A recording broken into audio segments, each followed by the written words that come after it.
ವೀಕ್ಷಕರೆಲ್ಲರಿಗೂ ಸೂರ್ಯನ ರಾಶಿ ಪರಿವರ್ತನೆ ವಿಶೇಷ ಕಾರ್ಯಕ್ರಮಕ್ಕೆ ಸ್ವಾಗತ. ವೀಕ್ಷಕರೇ, ಗ್ರಹಗಳ ಅಧಿಪತಿಯಾಗಿರುವ ಸೂರ್ಯ ಪ್ರತಿದಿನಗಳು ತನ್ನ ಪಟ ಬದಲಾಯಿಸುತ್ತಾನೆ. ಸೂರ್ಯ ಒಂದು ರಾಶಿಯಿಂದ ಮತ್ತೊಂದು ರಾಶಿಗೆ ಸಂಚರಿಸಿದಾಗ ಅದನ್ನು ಸೂರ್ಯ ಸಂಕ್ರಾಂತಿ ಎಂದು ಕರೆಯಲಾಗುವುದು.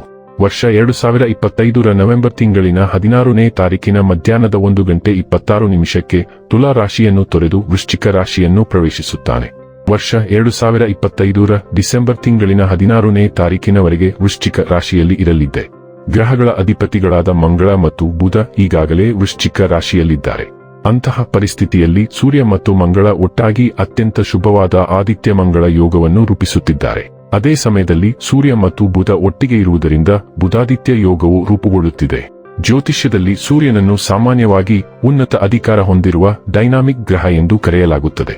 ಈ ಗ್ರಹವು ಪರಿಣಾಮಕಾರಿ ಆಡಳಿತ ತತ್ವಗಳನ್ನು ಸೂಚಿಸುತ್ತದೆ ಮತ್ತು ಇದು ಬಿಸಿ ಗ್ರಹವಾಗಿದೆ ಮತ್ತು ಎಲ್ಲಾ ಭವ್ಯವಾದ ಗುಣಗಳನ್ನು ಸೂಚಿಸುತ್ತದೆ. ಸೂರ್ಯನ ಆಶೀರ್ವಾದವಿಲ್ಲದೆ ವೃತ್ತಿ ಜೀವನಕ್ಕೆ ಸಂಬಂಧಿಸಿದಂತೆ ಜೀವನದಲ್ಲಿ ಉನ್ನತ ಸ್ಥಾನಗಳನ್ನು ಹೊಂದಲು ಸಾಧ್ಯವಿಲ್ಲ. ಬಲವಾದ ಸೂರ್ಯನು ಜೀವನದಲ್ಲಿ ಎಲ್ಲಾ ಅಗತ್ಯ ತೃಪ್ತಿ, ಉತ್ತಮ ಆರೋಗ್ಯ ಮತ್ತು ಬಲವಾದ ಮನಸ್ಸನ್ನು ಒದಗಿಸಬಹುದು. ಸೂರ್ಯನನ್ನು ಚೆನ್ನಾಗಿ ಇರಿಸಿದರೆ ಸೂರ್ಯನು ಒಬ್ಬ ವ್ಯಕ್ತಿಯನ್ನು ದುರ್ಬಲ ಸ್ಥಾನದಿಂದ ಬಲವಾದ ಸ್ಥಾನಕ್ಕೆ ಒಯ್ಯಬಹುದು. ಸೂರ್ಯನ ಸಂಚಾರವು ರಾಶಿಚಕ್ರದ ಎಲ್ಲಾ 12 ರಾಶಿಚಕ್ರದ ಚಿಹ್ನೆಗಳ ಮೇಲೆ ವಿಭಿನ್ನ ಪರಿಣಾಮವನ್ನು ಬೀರುತ್ತದೆ. ತಂದೆ ಗ್ರಹ ಸೂರ್ಯನನ್ನು ಎಲ್ಲಾ 9 ಗ್ರಹಗಳ ರಾಜ ಎಂದು ಕರೆಯಲಾಗುತ್ತದೆ. ನಮ್ಮ ಗ್ರಹ ಭೂಮಿಯು ಸೂರ್ಯನ ಸುತ್ತ ಸುತ್ತುತ್ತದೆ ಎಂದು ನಮಗೆಲ್ಲರಿಗೂ ತಿಳಿದಿದೆ ಮತ್ತು ಸೂರ್ಯನು ನಮ್ಮೆಲ್ಲರ ಜೀವನಕ್ಕೆ ಕ್ರಾಂತಿ ಮತ್ತು ಶಕ್ತಿಯನ್ನು ಒದಗಿಸುತ್ತದೆ. ಈ ಪ್ರಮುಖ ಜೀವಶಕ್ತಿಯು ನಮ್ಮ ದೇಹದಲ್ಲಿ ಚಲಿಸುತ್ತದೆ ಮತ್ತು ನಮ್ಮ ಜೀವನವು ಈ ಶಕ್ತಿಯೊಂದಿಗೆ ನಡೆಯುತ್ತದೆ.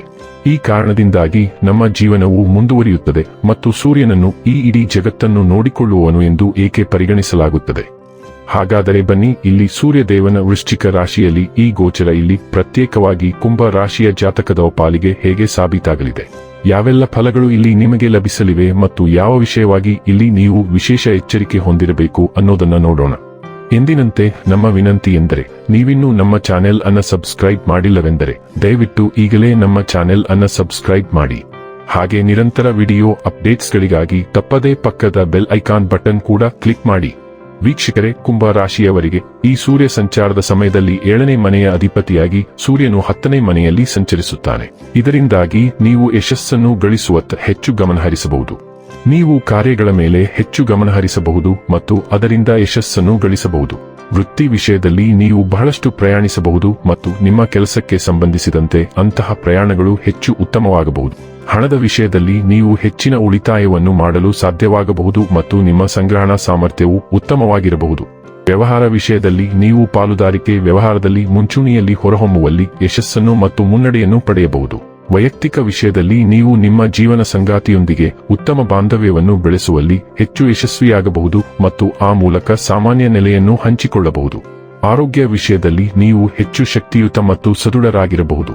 ಇದರಿಂದಾಗಿ ನೀವು ಉತ್ತಮ ಆರೋಗ್ಯವನ್ನು ನಿರ್ಮಿಸಲು ಸಾಧ್ಯವಾಗಬಹುದು. ಕುಂಭ ರಾಶಿಯವರಿಗೆ ಸೂರ್ಯನು 10ನೇ ಮನೆಯ ಮೂಲಕ ಸಾಗುತ್ತಾನೆ. ಇದು ವೃತ್ತಿ, ಖ್ಯಾತಿ ಮತ್ತು ಸಾರ್ವಜನಿಕ ಜೀವನವನ್ನು ನಿಯಂತ್ರಿಸುತ್ತದೆ. ವಿಶಾಖ ನಕ್ಷತ್ರವು ನಿಮ್ಮನ್ನು ದೃಢನಿಶ್ಚಯದಿಂದ ವೃತ್ತಿ ಜೀವನದ ಗುರಿಗಳನ್ನು ಅನುಸರಿಸಲು ಪ್ರೋತ್ಸಾಹಿಸುತ್ತದೆ. ಆದರೆ ಅನುರಾಧ ನಕ್ಷತ್ರವು ಸಹೋದ್ಯೋಗಿಗಳು ಮತ್ತು ಮೇಲಧಿಕಾರಿಗಳೊಂದಿಗೆ ಸಾಮರಸ್ಯದ ಸಂಬಂಧಗಳನ್ನು ನಿರ್ಮಿಸುವತ್ತ ಗಮನಹರಿಸುತ್ತದೆ. ಜ್ಯೇಷ್ಠ ನಕ್ಷತ್ರವು ನಿಮ್ಮ ವೃತ್ತಿ ಜೀವನದ ಮೇಲೆ ಹಿಡಿತ ಸಾಧಿಸಲು ಮತ್ತು ನಾಯಕತ್ವವನ್ನು ಪ್ರದರ್ಶಿಸಲು ಒತ್ತು ನೀಡುತ್ತದೆ.